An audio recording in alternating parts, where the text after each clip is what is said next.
Hey everybody, welcome to another edition of American Rambler. I'm your host, Colin Woodward. Thank you for listening to the podcast. On today's show, I have Guy Lancaster. He is the editor of the Encyclopedia of History and Culture in Little Rock. He works for the Central Arkansas Library System. It is where I worked for 3 years. I was not working for CALS. I was working for the University of Arkansas, Little Rock. And to make a long story short, we had two separate public institutions under one roof. We were in this renovated building that had all kinds of archival material and books, and it even had a really cool gift shop and art gallery on the lower levels. But we were all there. Guy worked for CALS, and I was working for the university. They had a bigger staff. We were new to that location when I got there, and we kind of had to build the archive from the ground up. And the CALS Special Collections was a little bit more established. It was an interesting time, a complicated job politically. You had to be very diplomatic, weaving your way between those two institutions. But Guy was doing his thing for the online encyclopedia, and we always got along well. We didn't really work together because he was doing the encyclopedia and I was doing archival work and things like that. But we did talk a lot. Our paths did cross at work. And, for me, everything was new. Little Rock was new. Arkansas was new. Learning the history was all new to me. And so I started reading a lot about Arkansas, which eventually became a book project for me. And it was kind of a crash course. And I did learn a lot while I was there, and eventually turned into a book project on Johnny Cash. So Guy and I go back a way. I got there in 2012 and then left in 2015 to come back to Virginia. But we have stayed in touch. I have written for the Encyclopedia Arkansas quite a bit, and I've taken an interest in what Guy has been doing. American Atrocity is his most recent book. He has others that he has either written himself or edited. So he has kind of quietly become a real authority on race relations and racial violence in America. I mean, this is a heavy book, but it is a heavy topic, and we kind of live in heavy times. So a lot of this is very current. He brings it up to the present day, or at least the last couple of years, and talking about the impeachment of Donald Trump. It doesn't quite get into January 6th because that's a little too recent, and that is unfolding as we speak. But a lot of these issues that are discussed in this book are very relevant today. So I enjoyed reading this. It's about 150 pages of text. So if you're looking for some history of race relations that is relatively brief, this will do that. It is well written. It's got some theory in here, but also a lot of primary source research in the newspapers and things like that. Something Guy has been working on a long time, the history of lynching. So he focuses on Arkansas, but it does tell a wider story about America. So I definitely recommend this book. It was great catching up with Guy. I think this is the longest we've ever talked. We did have some talks when I was there in Little Rock, but as so often is the case at a place you work, you might know some people but don't have a very long conversation with them. So I definitely wanted to get him on the podcast. It's taken me a while, but I'm glad we could finally do this. So that will be coming up in a minute. Big news that I want to relate: the Johnny Cash book I've been working on since I got in Arkansas. It's available for pre-order on Amazon. It's going for $24.95. Just go to Amazon and type in Country Boy, The Roots of Johnny Cash, and my name, Colin Edward Woodward, and the book should come up. Eventually there's going to be an audiobook. I'm not sure when that's going to be. I assume around the time that the paperback comes out, but I don't know how much that's going to cost. I don't know who's reading it. It's not going to be me, but that's pretty exciting. That did not happen with my first book. There was no paperback either. So I'm very pleased that the book is affordable. It's $25.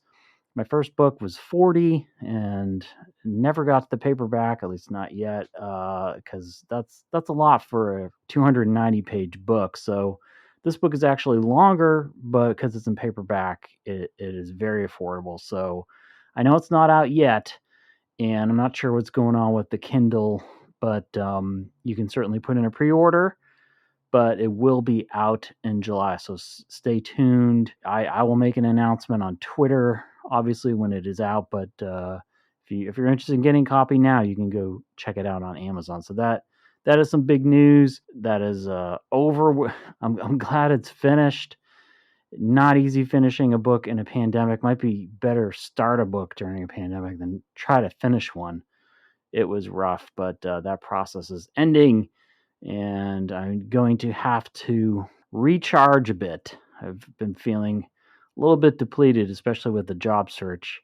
Still not successful. I've got some things going on, but no job on the horizon just yet. Hopefully, something by July.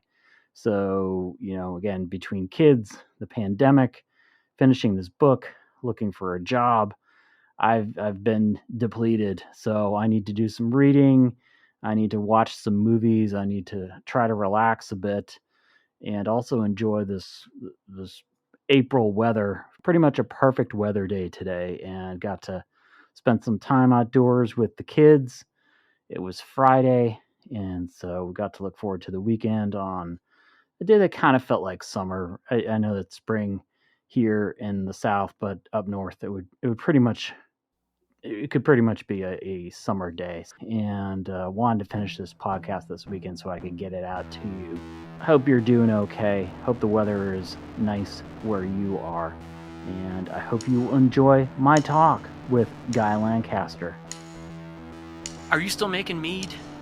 I am still occasionally making mead. Yeah. I used to enjoy that, getting a bottle every now and then. Well, come back to Arkansas. Yeah, I'm guessing at some point I'll be back. I'm not sure for what, but I haven't been on a plane in a while. But I think with the cash thing, I'll probably be down there at some point. So, do you live actually in Little Rock, or are you kind of in the suburbs?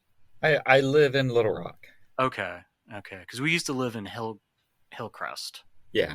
But where are you? I'm sort of, it's an area called, it's called Westwood or Western Hills. It's sort of southwest central Little Rock. It's off Colonel Glenn between the university and I-430. Okay. So you're actually closer to Euler than to Cal's. Right. I pass by the university on my way into work. Okay. You like it there? I do. It's an interesting area. It's kind of a post-war development. At one point, well, there used to be a golf course out there, Western Hills Country Club, that by the time we moved in was out of business. The golf course was growing over, and the city bought it to turn into a park, and they've slowly been at work at that. But it's become like this 120-acre, default nature reserve. Okay. Just because it had been grown up for so long. So like during the summer, I'll go out there. There are all these blackberry vines all over the place. Can just pick blackberries, and yeah, there are deer out there, and I've even seen like a coyote and armadillos. So it's interesting living within Little Rock, but being next to this 120-acre overgrown golf course. That's just so full of stuff. Yeah, I mean, I see deer in Hillcrest by the school for the blind. Like we go over there, and there's like multiple deer hanging out. So that was kind of, yeah. There's a lot of things I miss about Little Rock. I did like the parks. The parks were great. Oh yeah, we were near one. Pretty good park system. Yeah. Well, I definitely want to talk about American Atrocity. This is one of the ironic things about a podcast is like we've known each other a while, and we worked together in the same building. Even though you were working for the Hatfields and I was working for the McCoys for a while. I think we got along fine though. No, we certainly did.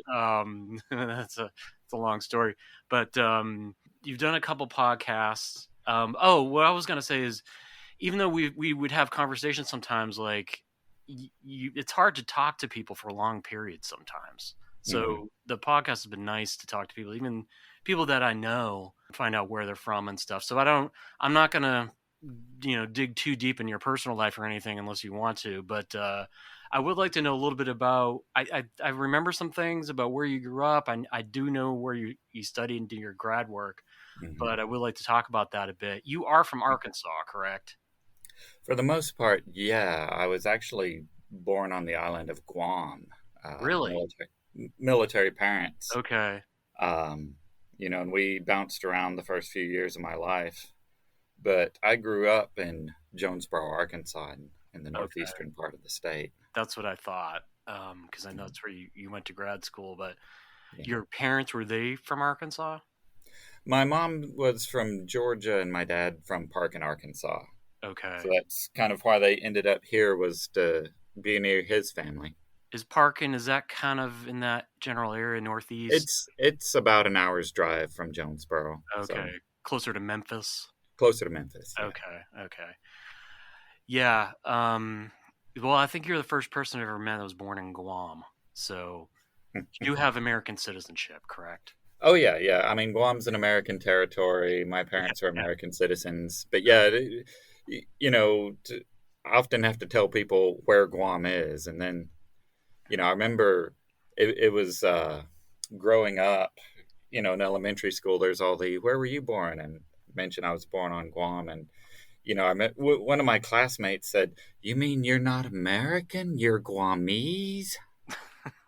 And I said, "Well, it's Guamanian," and you know, no, I am an American. It starts young, doesn't it? Defending your Yeah, Americanness. It doesn't I matter know. where you're from. It's like, unless you're from Kansas, and you've always voted Republican, Right. got to be Some defensive. place called the Heartland. Guam is not the Heartland, apparently. So you don't remember it? You were born in. No, Yeah. no, but there are all sorts of pictures. Typhoon Pamela hit the island soon after I was born. When I started dating the woman who became my wife, my mom was showing her the baby scrapbook, right? And it's a few pictures of me, and then all sorts of pictures of hurricane level destruction on the island. So Yeah. that's my baby scrapbook. Fond memories. How big is Guam? If you're going to compare it to something, it's pretty I mean, small, right? it is pretty small, yeah. Is it like I size think of that Rhode Island or something? I mean, I have no sense of how big it is other than it's small, but you're way out there, right? You're way out there in the nothing is around you. Is that in the correct? Pacific Ocean, yeah. Yeah. Was that a Spanish American War acquisition? It was indeed, and then it was occupied by the Japanese, which is how it came into American possession later. Okay. All right. So thanks to President McKinley for that, and Mhm. then President Roosevelt for taking it back. But yeah, I think I met it. I was working in a mailroom when I was an undergrad. And I think there was a guy who said he was there for a while on Guam for the military. Mhm. All he said was how hot it was. It was like Yeah, yeah, hot. 110 degrees or something. My mom would talk about combing geckos out of her hair, each morning.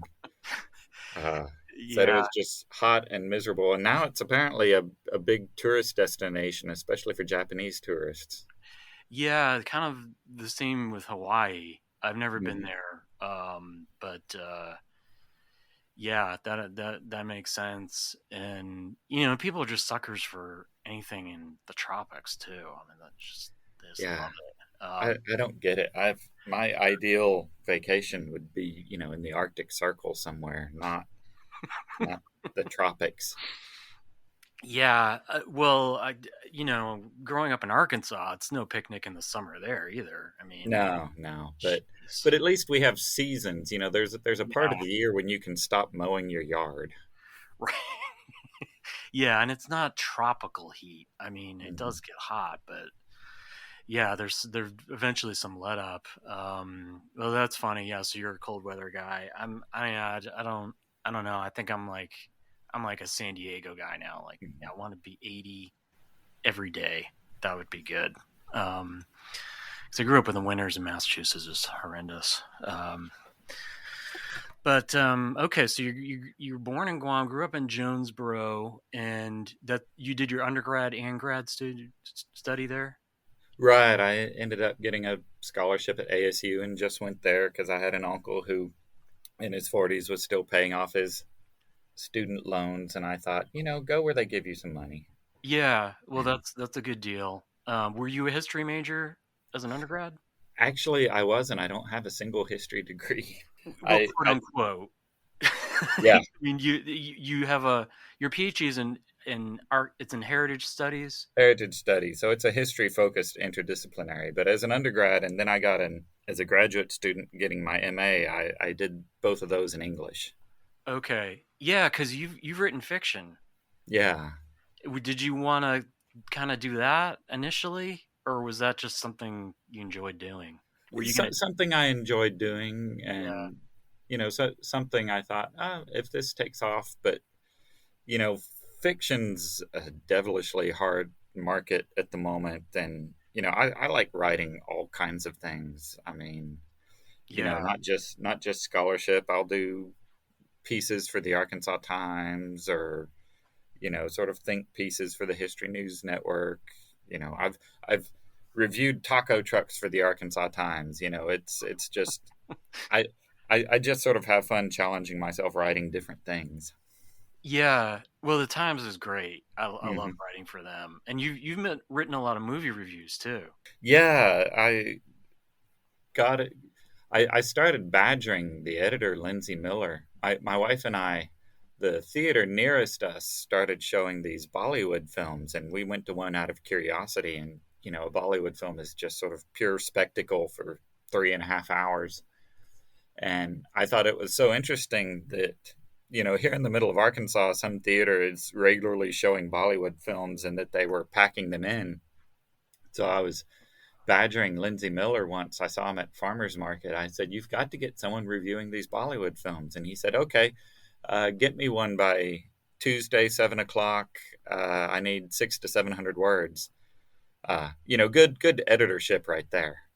Yeah, So, so I went and reviewed a Bollywood movie for him, and then kind of got roped into being a semi-regular movie reviewer, and started contributing a few history pieces and food reviews and other things. It's interviews. I interviewed the folks behind the Well Read Comedy Tour, Trey Crower. So it's okay.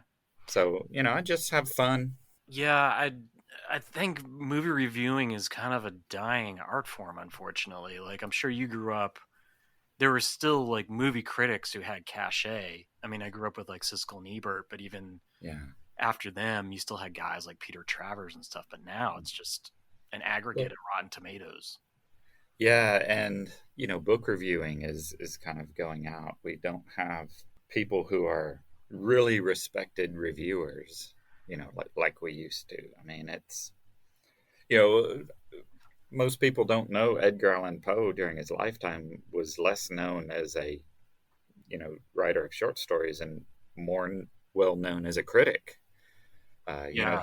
He wrote a lot more book reviews than he did short stories. It's Was it also a financial concern too, you think? You think you got paid more for the reviews? Oh yeah, certainly, Yeah. but it's also kind of its own art form to Sure.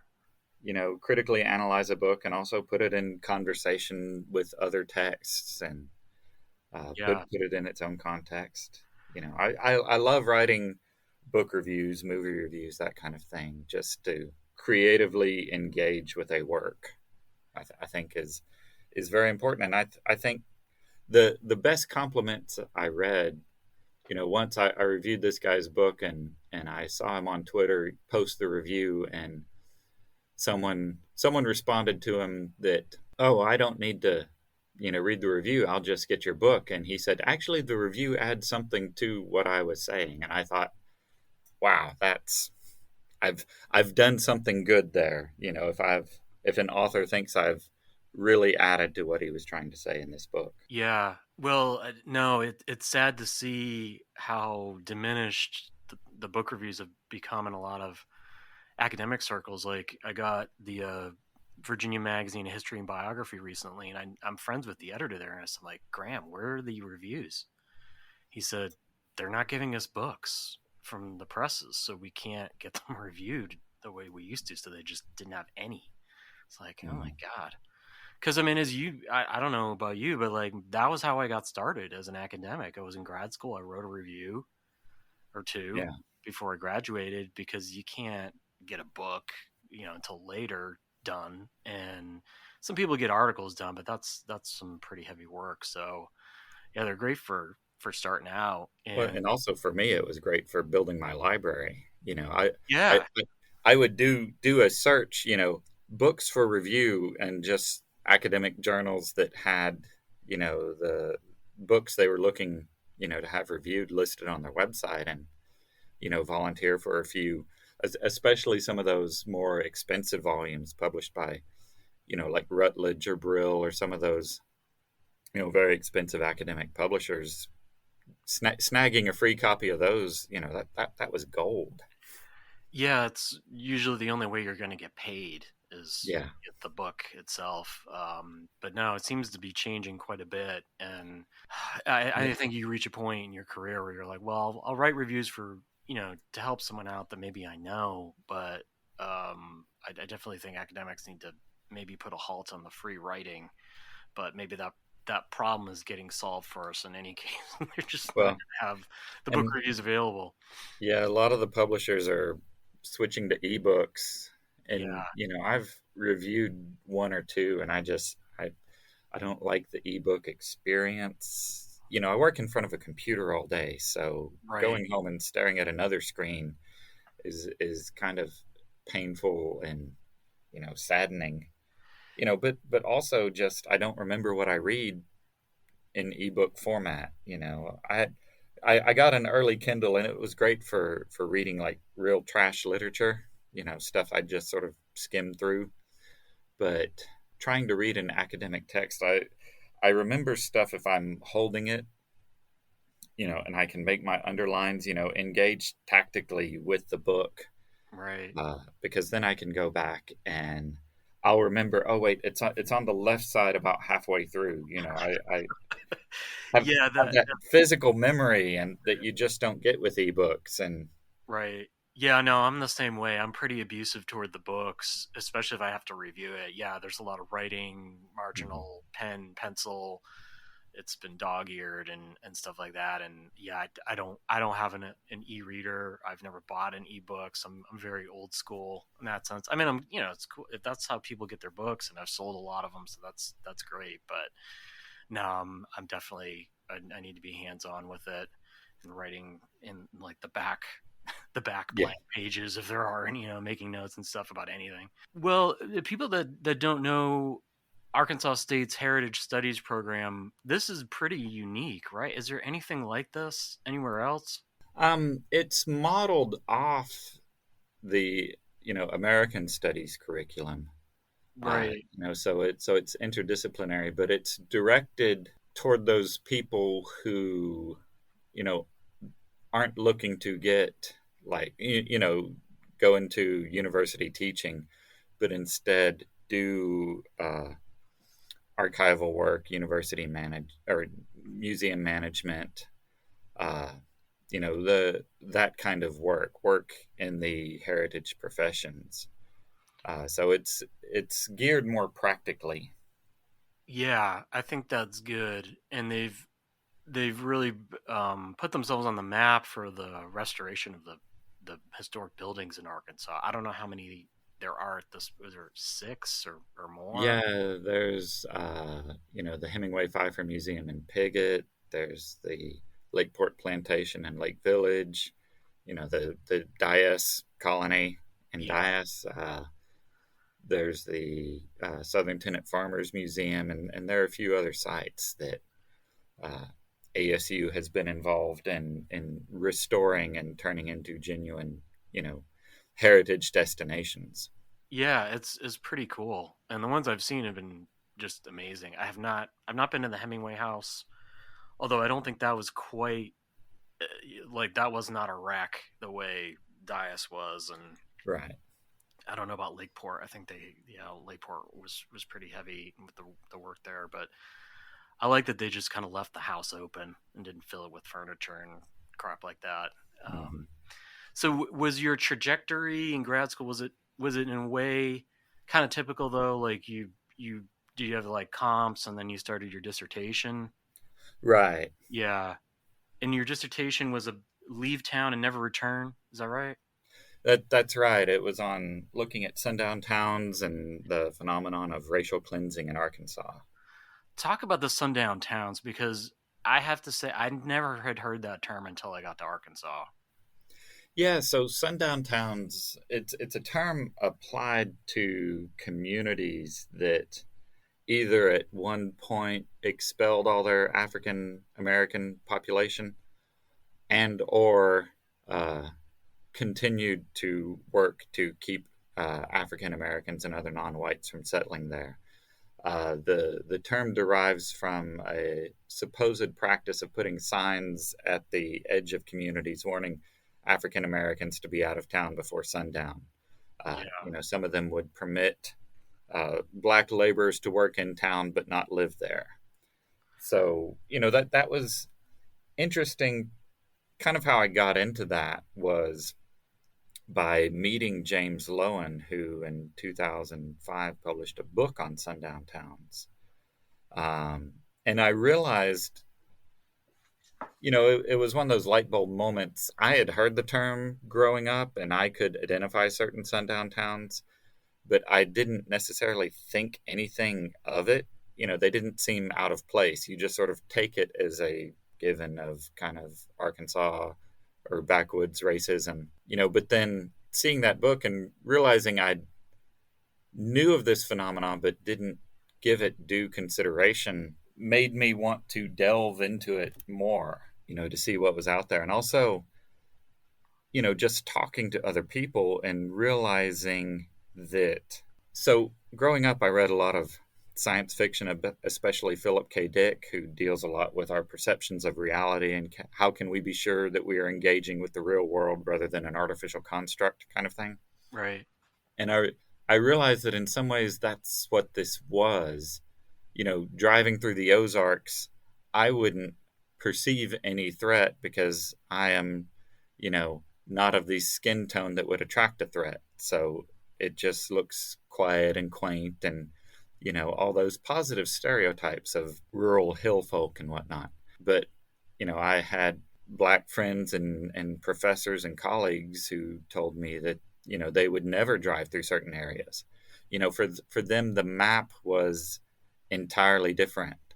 Spots that, on my mental map, I had marked as positive, on their mental map were filled with threats. And so, that also raises the question, how do you have a unified American society with such different conceptions of our shared living space? So it was a lot of those philosophical questions drove me into, the historical research into sundown towns and the phenomenon of racial cleansing. And the Sundown Town phenomenon, does that start before lynching or do they kind of go? I mean, I know lynching, it has, an antebellum history too, but kind of what we would think of as a sundown town, is that kind of going hand in hand with Jim Crow and lynching in the 1890s, or do you see it earlier than that? In some respects, I mean, the thing about lynching is the historiography is being kind of revised significantly. Since I've started digging into that, we've identified several antebellum lynchings of black slaves. So there had been a conception that lynching didn't really take off or didn't really become racialized until the 1880s, 1890s. And now we're seeing that there was a lot of antebellum, anti-black lynching too. But yeah, sundown towns, you start seeing these waves of expulsion in the 1880s. And it deals with kind of the development of parts of Arkansas as railroads are coming through, as lumber companies are coming through, or mining operations. These operations attract significant pools of labor. Some of them, it's white labor from other parts of the state or other parts of the nation. Sometimes it's foreign labor, foreign white labor. There were Russians and Welsh and Irishmen working in the coal fields of Arkansas at one point. And sometimes it's black labor, African Americans leaving other parts of the South, and Arkansas attracted a greater wave of African American migration than other states because in the 1870s, 1880s, it was seen as kind of less bad. It was a more promising state if you were black than, say, South Carolina.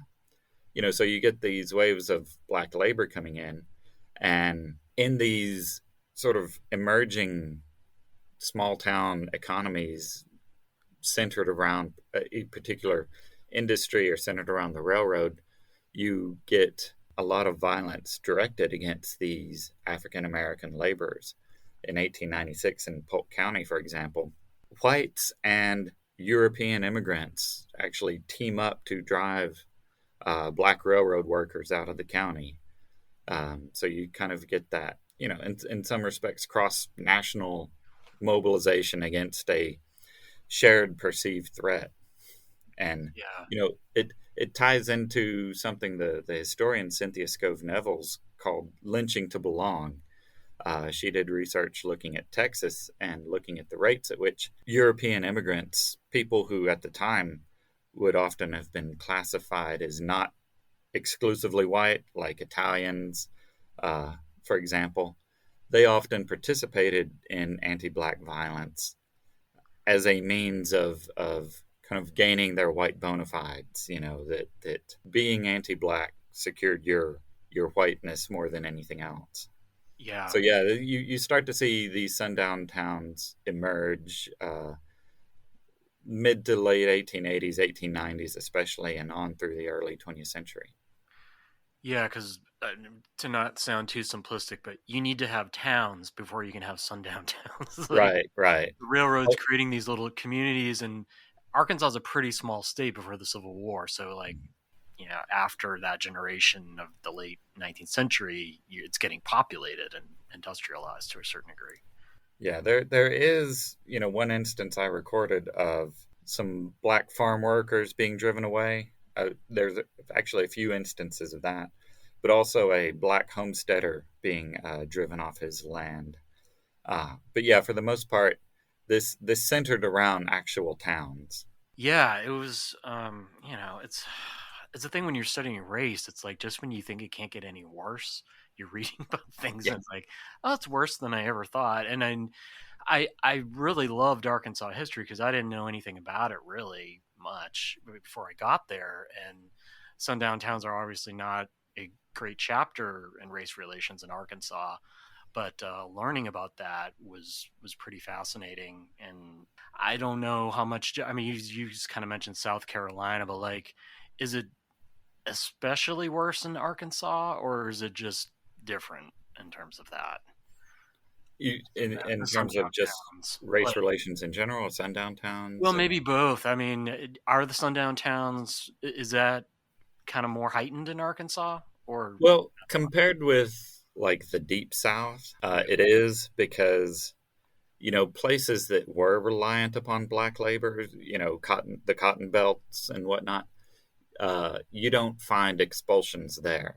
In fact, you might remember the Elaine Massacre of 1919, when mobs and federal troops killed a number of African Americans who'd been organizing a labor union in Phillips County, Arkansas.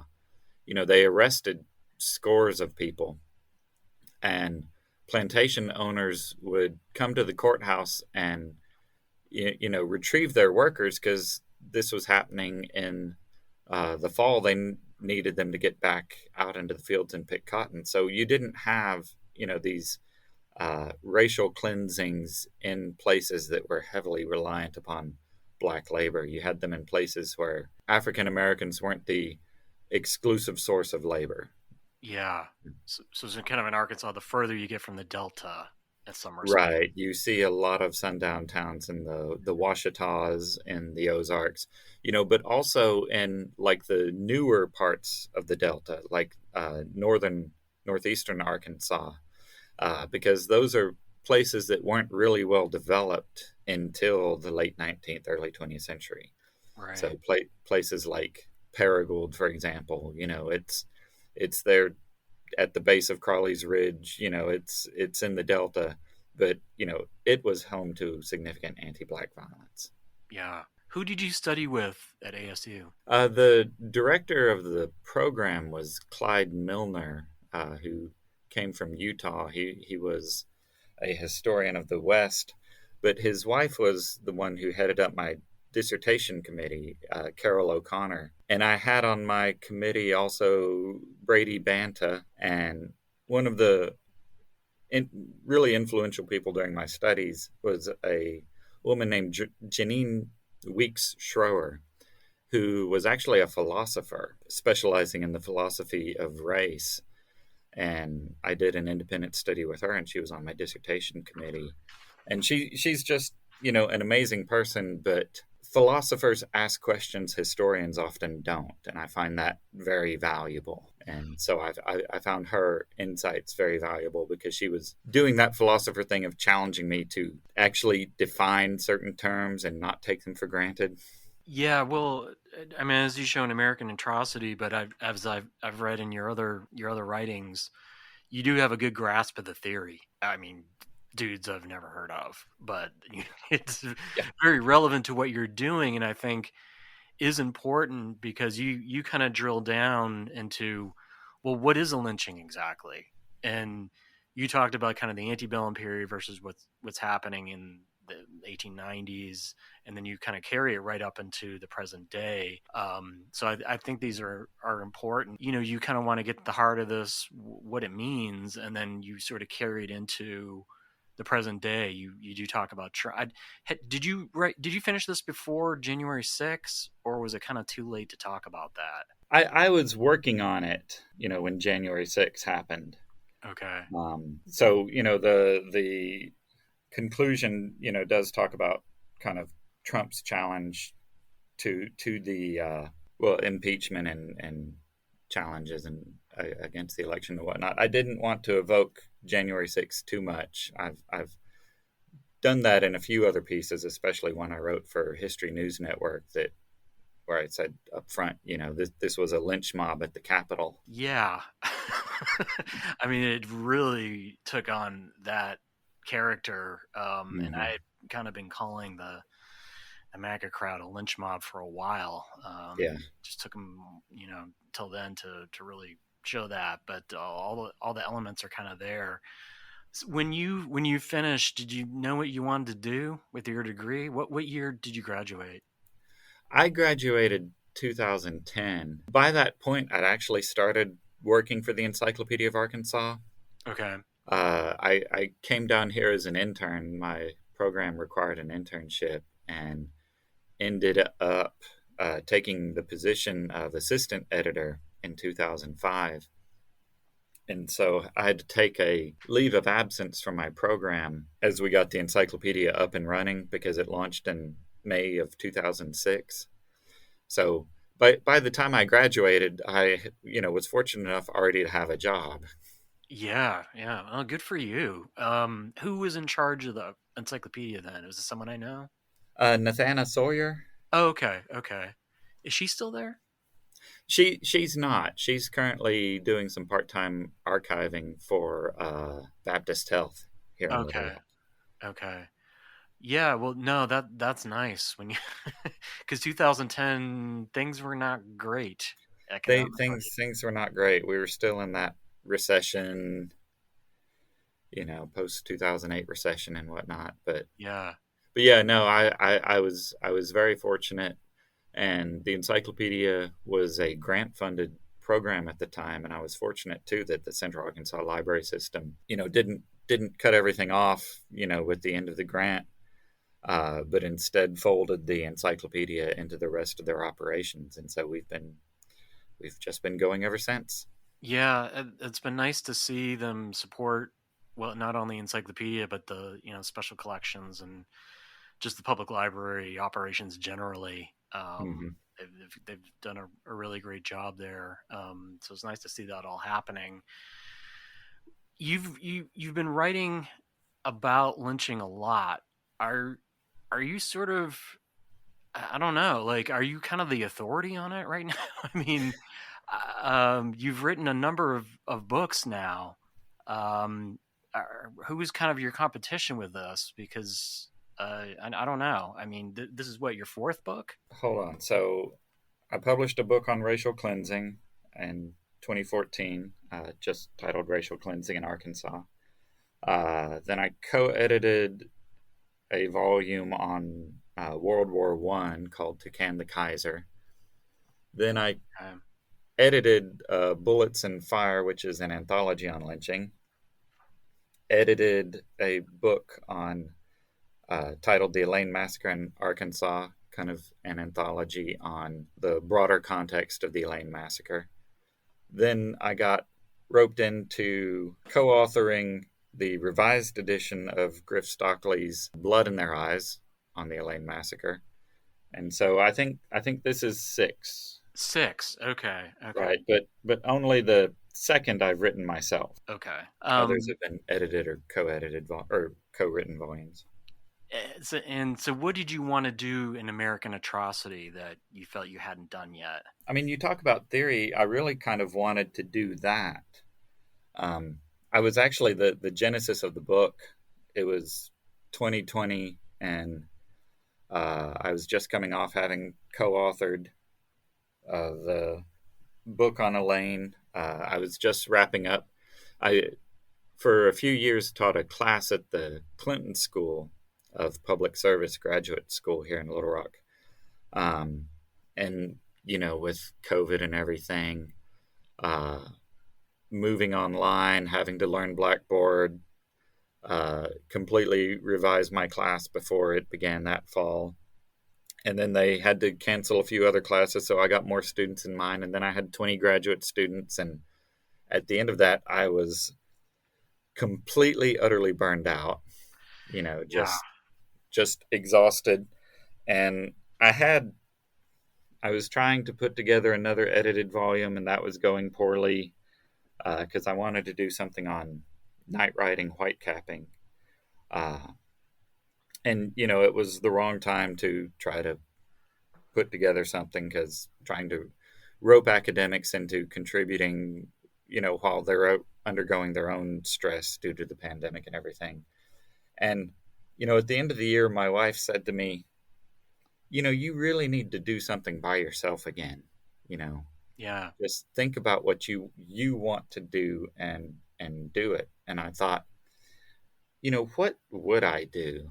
I hadn't even asked myself that in the longest time. So I said, what would I do just by myself? And I realized that there were a lot of things that I had, just in talking about racial violence to people in presentations, face to face, whatever, had really tried to drive home, certain aspects of the violence, the dimensions the violence could take.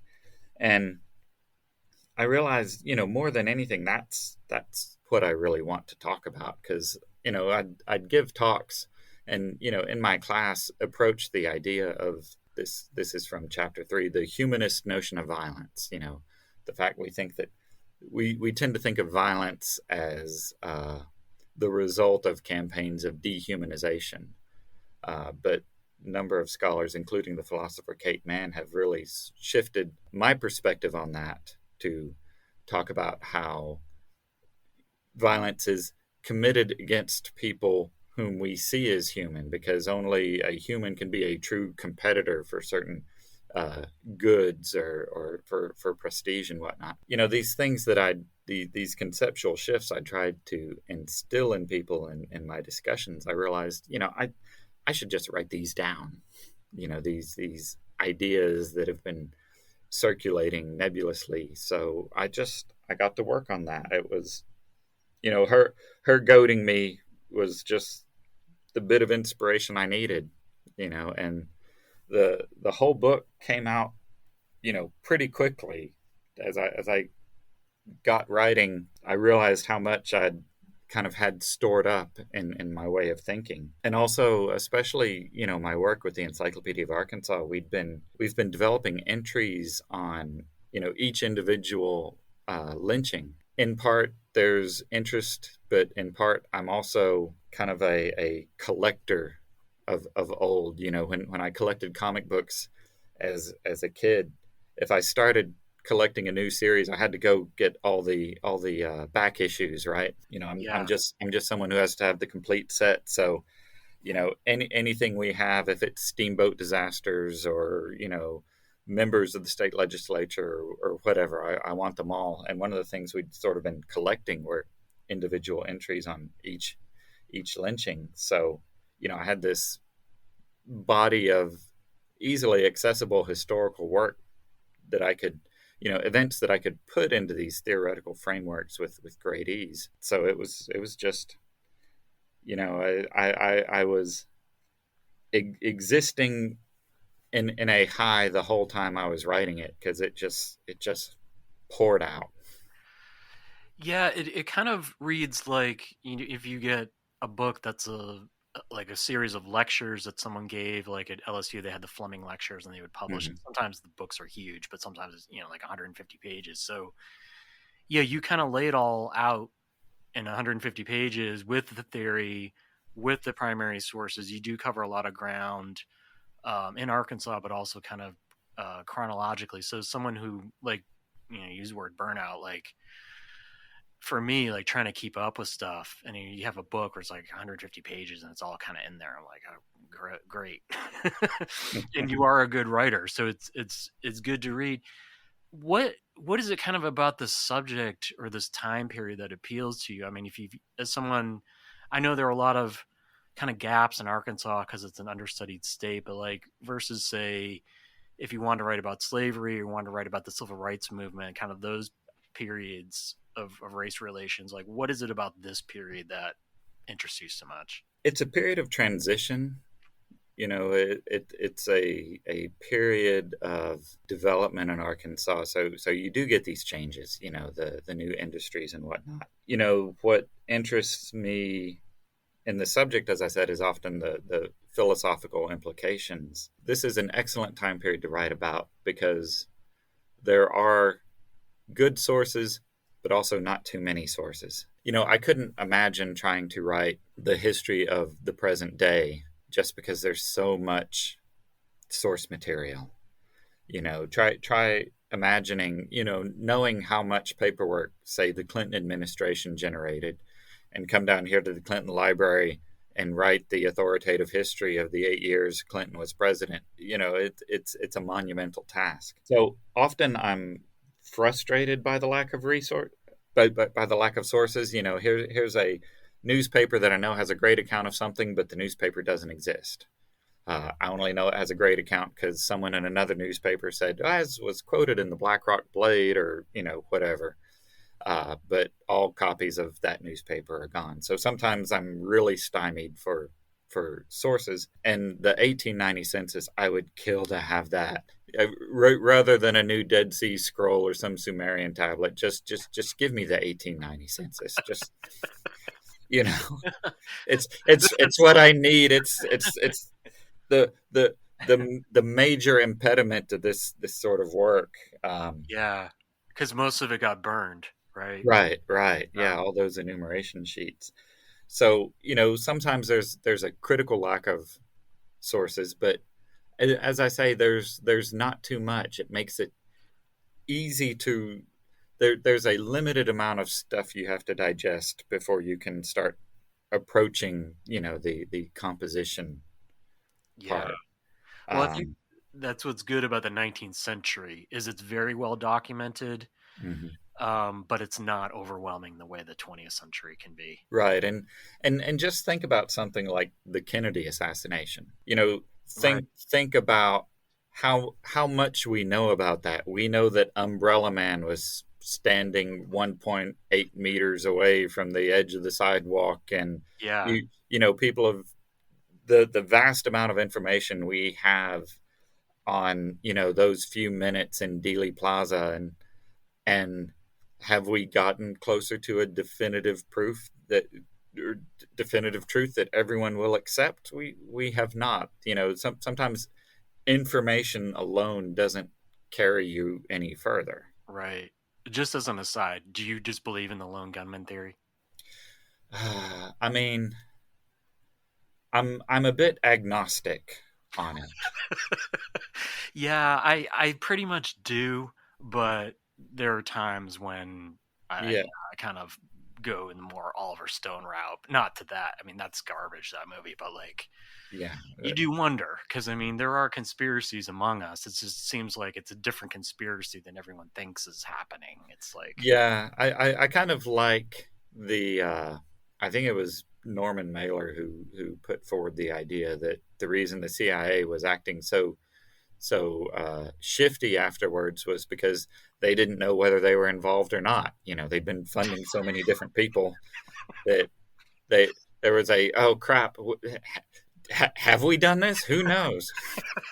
You know, that seems fairly believable to me. yeah, the left hand doesn't know what the right hand is Yeah, doing, and since it's so secretive, yeah, no, yeah, I could probably believe that. And just going through the period that we're going through now, yeah. things are so crazy. Like I can't dismiss any theory outright. Sometimes, There's I mean, and there are some crazy ideas, but I haven't there, really read up on yeah. assassination. So There's a really great book. This guy Tom Sharp, he was a South African writer, wrote kind of very satirical novels, but he has this pair of novels about a town in South Africa and focusing on the police there.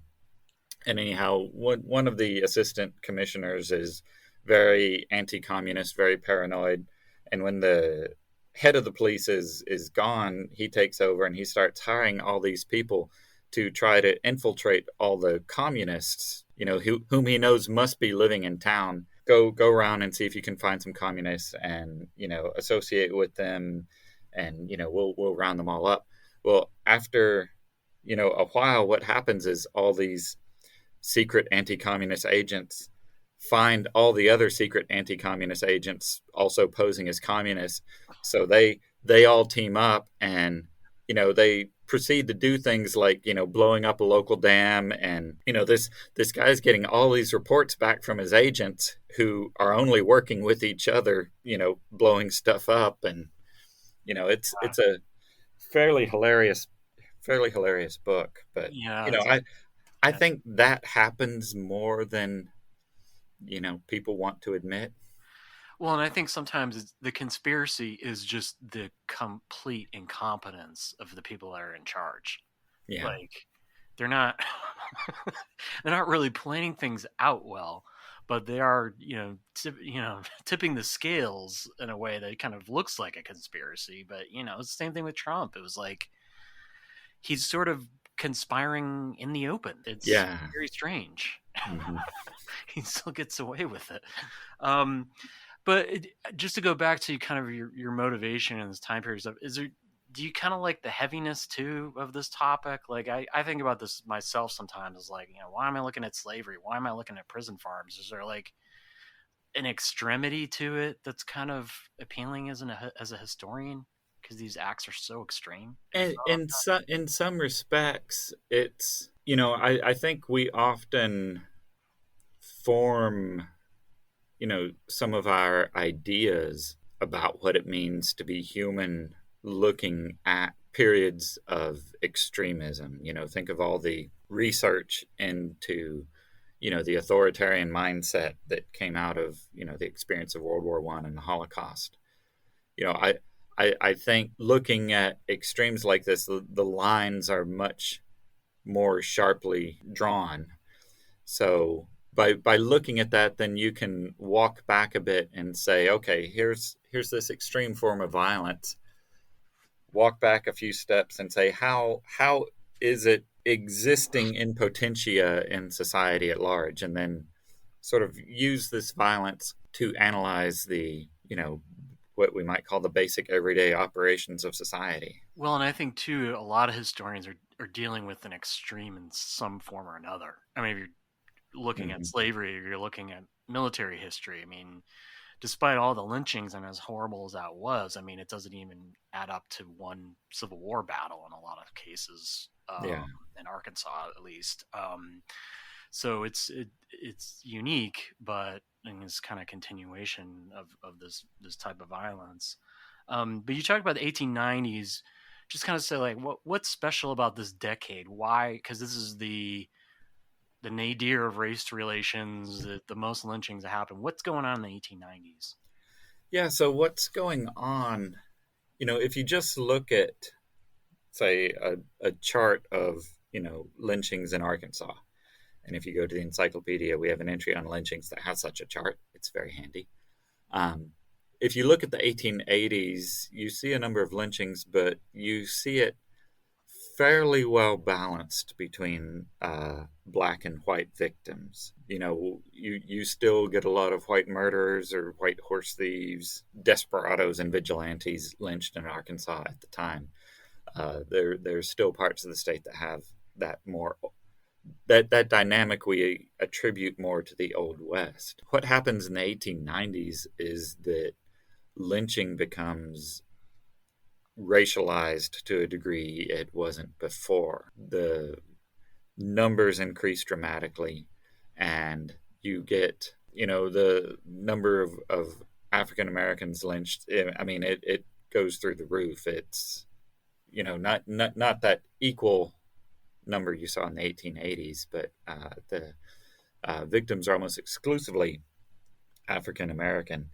And there's one sociologist, Matthias Smångs, came from Sweden, is studying and teaching here now. He wrote a book called Doing Violence, Making Race, where he looks at, there had been this conception that whatever you might want to say about Jim Crow and the regime of segregation, by keeping blacks and whites apart, you actually minimize the chance for violence. And what he's looking at, and the argument he makes, and it's a very compelling argument, is that actually segregation and the regime of Jim Crow, that and violence reinforced each other. Because once you make someone more vulnerable, you increase the chances that violence can be directed toward them with impunity. So, in the 1890s in Arkansas, you start to see segregation acts like the Streetcar Segregation Act. You see acts of political marginalization. The election law of 1891 was a so-called election reform act that diminished black voting capacity dramatically. They took away the symbols that were often used to designate party on the ballots. If you were illiterate previously, you could have someone else help you vote. This act outlawed that. It also said if you were literate and wanted official help voting, that the entire polling station would have to be cleared of all other non-officials before an official could help you. So it did everything it could to intimidate non-literate people from voting, and a greater percentage of black voters at the time were illiterate, compared to white voters. So, you have these acts that are diminishing black political power, diminishing just the social contact between blacks and whites, diminishing, their economic power. Consequently, you also have a rise in lynchings. Yeah, so it's a way is kind of enforcing the codification of Jim Crow laws. I mean, they passed Right. laws, but this is the, extreme wing of that. And it's happening all over the South. But is Arkansas an especially bad case in terms of the lynchings, or is it pretty representative, do you think? Folks often ask me, how many were lynched in Arkansas, and how do we compare to the rest of the South? And I think I think sometimes that question, it's basic curiosity. You want to know numbers, but also, you know, I think some people want to be reassured that we weren't as bad as Right. X, Y, Z. Yeah, we're not Mississippi. We're not Mississippi. Mississippi gets to be number one in this case. Yeah, well, Yeah. they are number one in certain things. Yeah. They're usually not good. Yeah. And I think Georgia's number two. Both of those have like 5 to 600. Mississippi is high six. I think Georgia's Over a 10, 12-year period, well, how long are we talking? well, just the post Reconstruction period through the mid Okay. 20th century. Okay.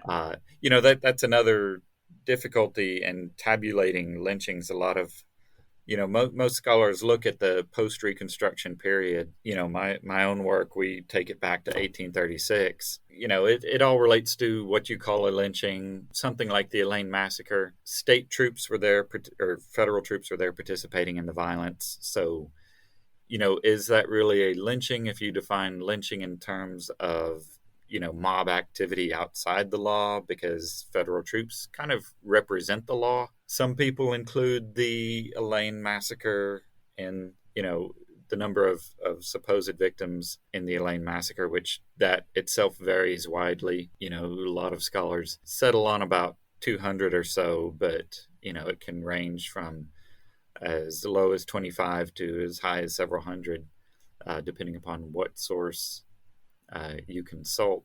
So, usually, typically, if you don't include the Elaine Massacre, we're maybe right about the mid 300s. And so if you include them, we're high 400s, low fives. So that places us within, we're usually ranked, depending upon who's doing the counting and how, usually number 3 or number 4. It usually goes something like Mississippi, Georgia, Louisiana, Arkansas. Yeah, that's pretty bad. But yeah, like you say, I mean, you don't want to get too hung up on the numbers, because the point was to send a message with all these acts of violence. So even if Right. it was one person and nothing happened again for a while, the ripple effects are pretty far reaching, Mhm. because it's And about intimidation, terrorism, essentially. right. And, one of the things I'm working on right now is looking at, there are a number of false reports of lynching, or reports of lynching that are questionable. For example, there's a case, a body of a black man was found in the river in Jefferson County in the 1890s. And he shows up on a lot of reports of lynching, as a victim. He was found, with some rope around his body, and the articles reporting on it operate from the assumption that he was lynched, or offer that as a possibility. But that's, if depending upon what definition you're operating under, there's so much we don't know about that. We don't know if it was a group involved. We don't know, due to the state of the body, if he was actually murdered, or if perhaps, there was an accident, he fell into the river, got tangled in some rope. But despite the questionable nature of this case, how you, whether you decide to include it in a tabulation or not, the fact that, I mean, it's entirely plausible that someone was killed very quietly, dumped into a river, and the body washes up some days later. So even this report, would have had the effect of producing, terror within, the people of the community, or the people reading this report, which did circulate nationally. You cited Vince Venicus's article, who Mhm. was a professor at UALR, and I think he retired not long ago. But I read that article a while back. I can't remember the exact title, but it's something kind of subtitle like "The Limits of Historical Inquiry," when he's talking Right. about Right. multiple lynching in one place in Arkansas. I really like that article, not Mhm. just for the subject matter, but also kind of as a methodology. And you just, as you just kind of alluded to, like a lot of these cases, you're not really sure what happened. Is that Right. like more often than that, more often than not, are there kind of, I mean, I guess there are a lot of questions usually involved with this, like who did what. Didn't really matter to the mob. They were gonna, get their blood fix anyway. But in terms of really knowing what happened, a lot of times you just don't, right? Right. You don't. Especially when you're getting, or you're relying upon newspaper reports that are heavily skewed. One of the examples I put forward is there's an 1892 lynching here in Little Rock of a man named Henry James, and one of the accounts of it begins something like midnight. It's the hour when it's this very very dramatic writing.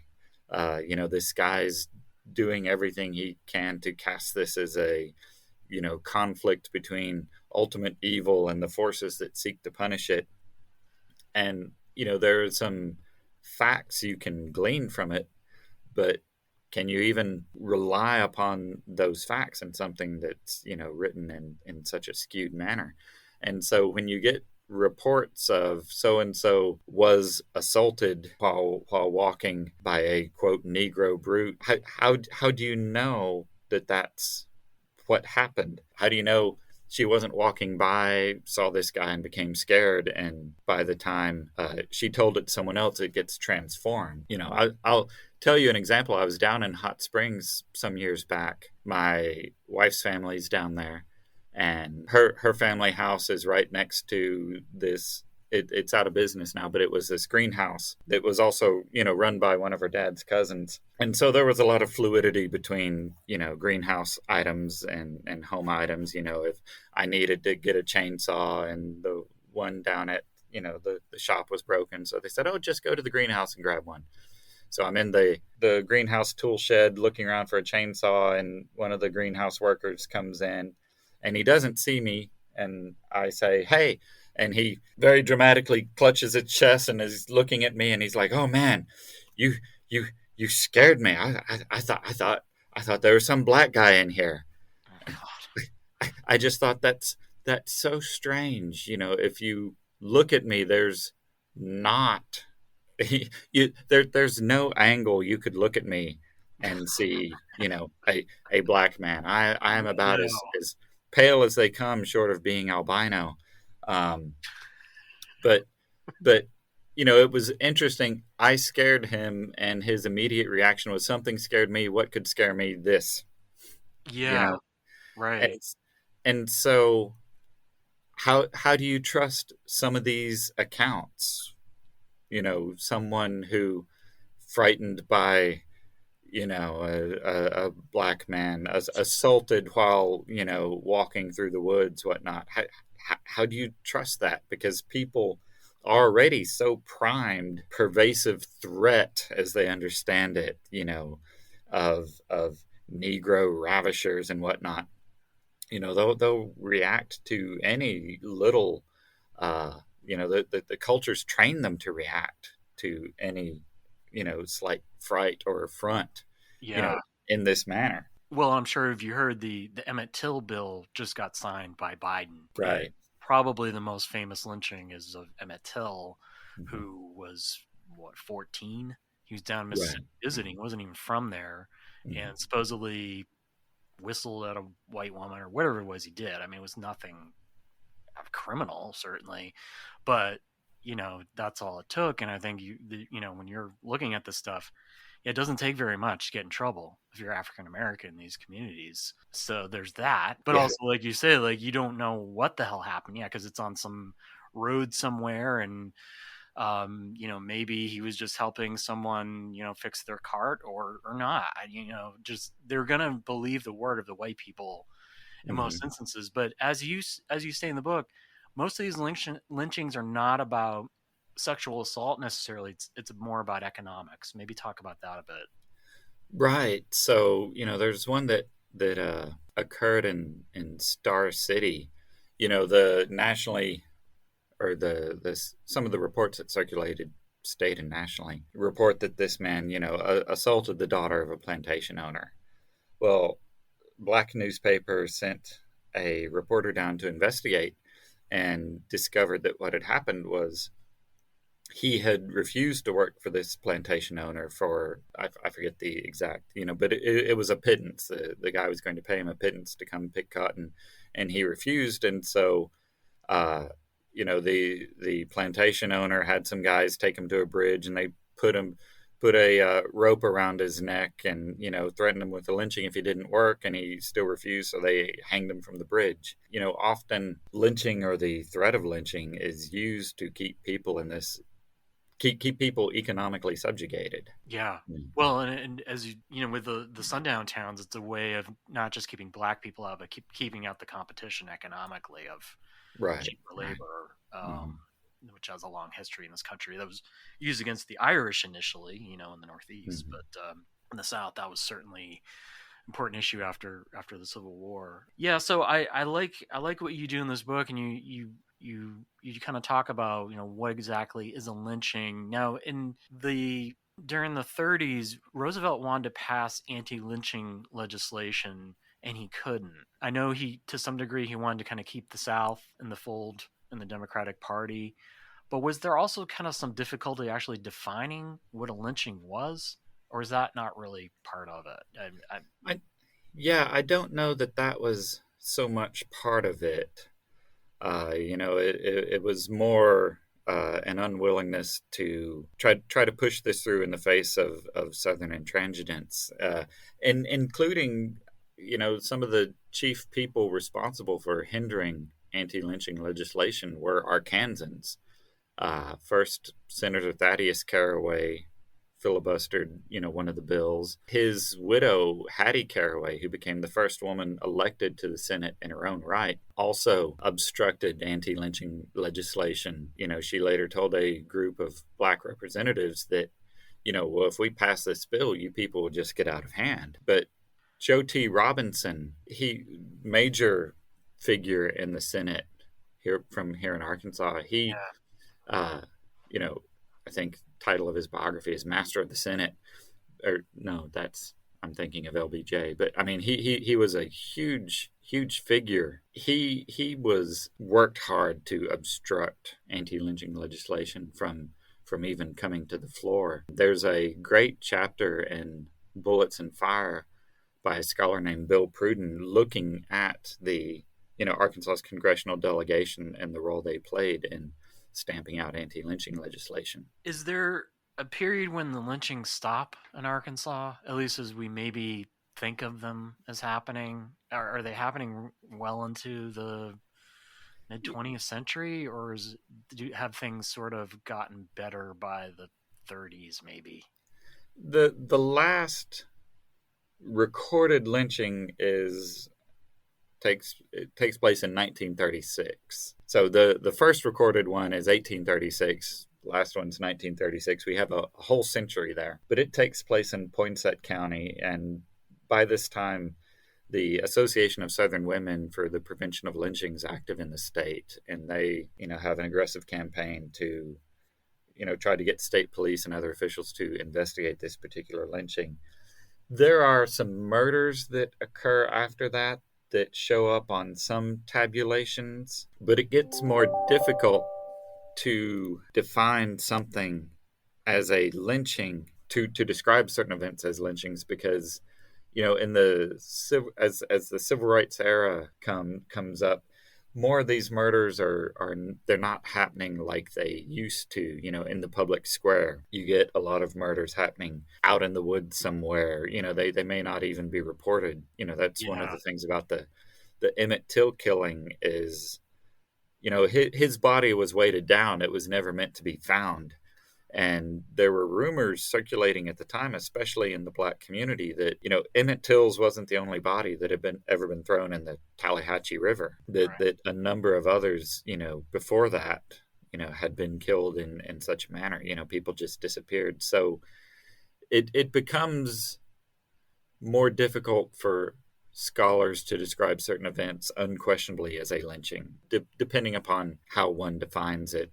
And this issue comes to a head in the 1940s, results in some conflict between organizations like the Association for Southern Women for the Prevention of Lynching and the NAACP. The NAACP wants to adopt a new definition to, take into account sort of changing norms of violence, whereas the women's group, Jesse Daniel Ames, wanted to keep their definition because operating under that definition allowed them to show some progress in their efforts. You could show that lynchings were declining, under this definition. So it was a source of disagreement, between these groups. And I think, one of the difficulties we deal with today is the extent to which we feel comfortable labeling something as a lynching.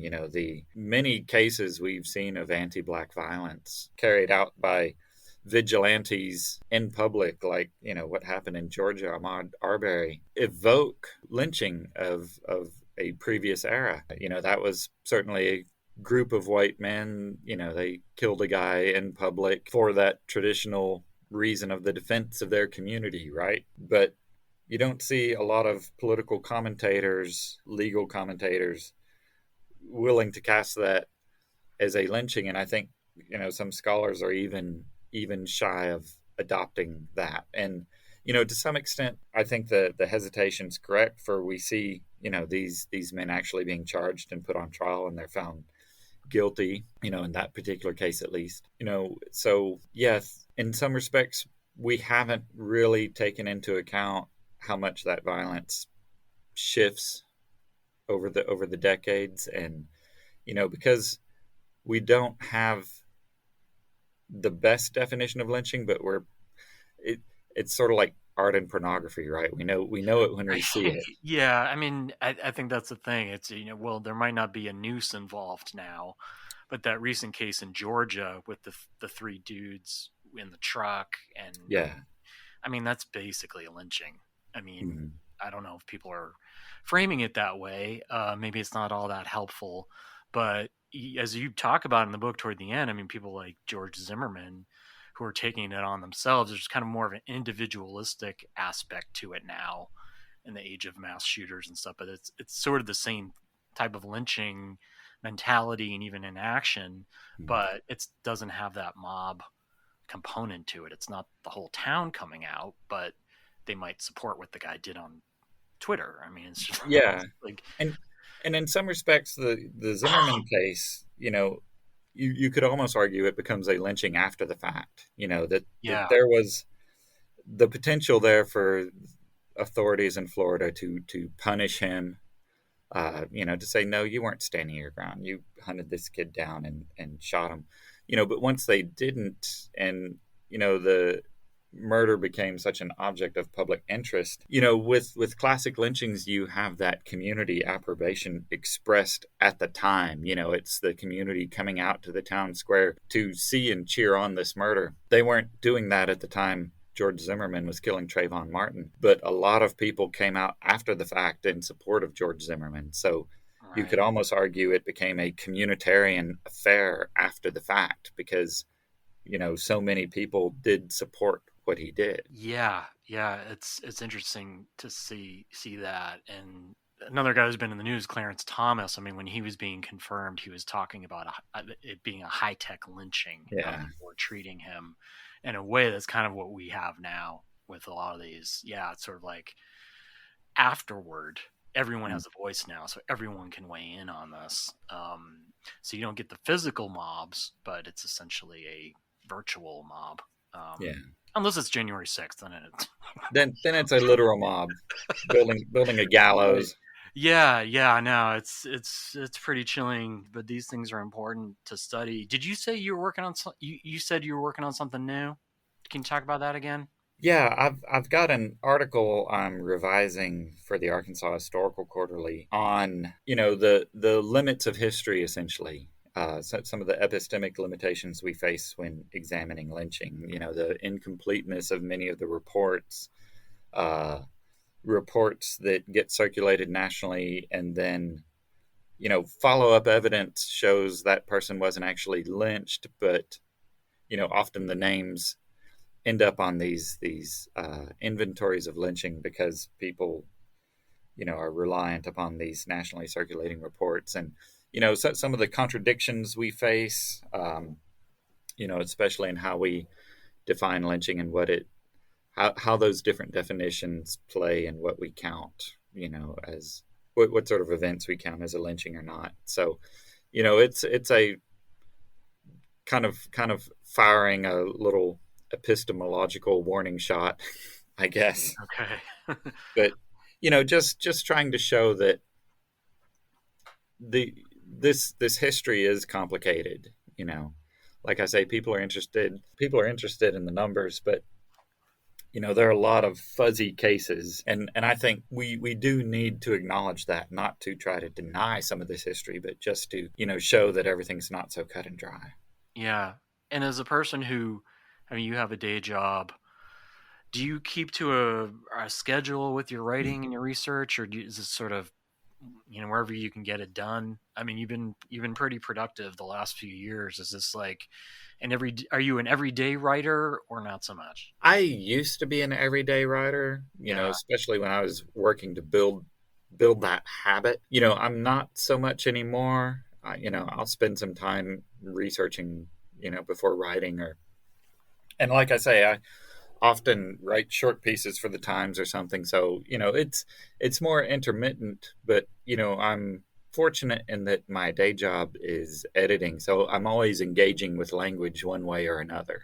Yeah. But Yeah. yeah, my writing tends to occur in spurts, and like, especially American Atrocity, there were times I'd walk the dog in the morning, I'd come back, I'd get an egg steaming, to have for breakfast, and I'd pull out the computer and I'm at the dinner table typing away, and to see how much I can get written before the timer goes off and I have to peel an egg, and Yeah. so I try to squeeze it, when the inspiration hits, squeeze as much time in as possible. I have a very loving and forgiving wife who recognizes sometimes when I'm in the midst of sort of a creative flurry, and she doesn't get upset if dinner's a little burned or something. Yeah. Well, that's good. I know for me, like with the Cash book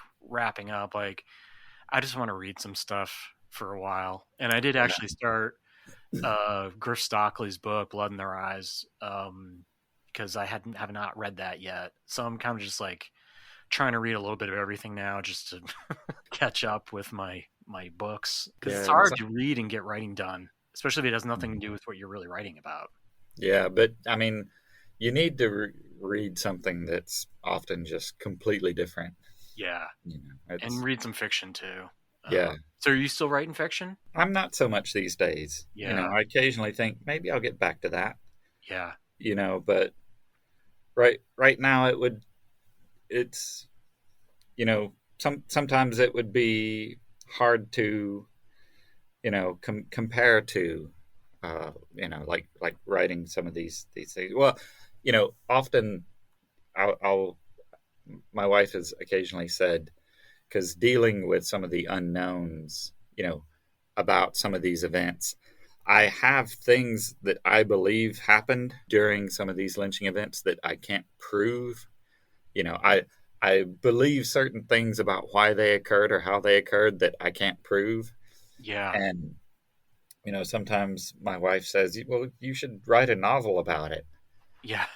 And I think that's tempting, but at the same time, there's a certain comfort in the limiting yourself to what you can or cannot prove. Yeah. I mean, without getting too postmodern about it, some people, they probably think, history is all kind of made up to a certain degree as a construct. I mean, yeah, I don't go that far with it, but no, I think, I guess some, anybody who writes can have writer's block, but I've never really felt blocked writing history. I mean, it can be a grind, but I'm never, but the sources are always kind of there. So you do have that benefit. Whereas if you had to write a novel just from nothing, I mean, that can be really challenging creatively. But Guy, good luck with the book and good luck with everything. It was great talking to you. I'm glad we could catch up. Yeah, absolutely. This has been fun. All right, that was my talk with Guy Lancaster. I hope you enjoyed that. Once again, his latest book is American Atrocity, The Types of Violence in Lynching.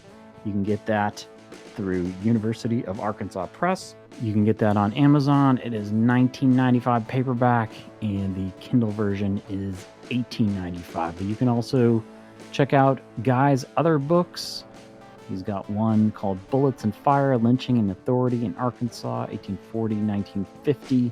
So check out American Atrocity, and you can check out Guy's other books too. And he's done some work on the updated version of Griff Stockley's book on the Elaine Massacre in Arkansas just after World War I. It's called Blood in Their Eyes. And thinking about Guy's book and to my experiences in grad school, we never really had a seminar on race relations. Obviously, that's embedded in a lot of American history, but I think this would be a great book for a grad student class, especially because there's some heavy theory and stuff in here. But there's a lot of things you don't learn about till later, after grad school. Something like the Elaine Massacre, didn't know anything about until I got to Arkansas, or the Tulsa riot, if you want to call it that, or the Tulsa Massacre in the 1920s. It wasn't until that HBO show came out that I really read anything about that. I don't even know if I heard about that in grad school. Maybe someone mentioned it at some point, but just didn't mean anything to me at the time. If I did, now people know about it, and there are a lot of other incidents like that in American history we just don't really learn about, even if we're in college or grad school. So this kind of idea going around in conservative circles now that there's critical race theory, and all these kids are learning these ideas about race and how bad America has been, and having slavery and doing all these other things. I mean, people just have never learned about a lot of these things, let alone in high school. And it's too complicated usually anyway, regardless of the politics of race. People just don't learn they just have not learned these things, or they have been suppressed. So I think if I were to do a grad seminar on race relations, I would do something like American Atrocity, and without getting too morbid, have a sampling of books about these types of incidents that just have not been taught. I am still learning. I know a lot of historians are. So books like American Atrocity are important. So yes, please check that out. Well, I've gone on long enough. I will be talking with you soon. Go Red Sox. Take care. Bye.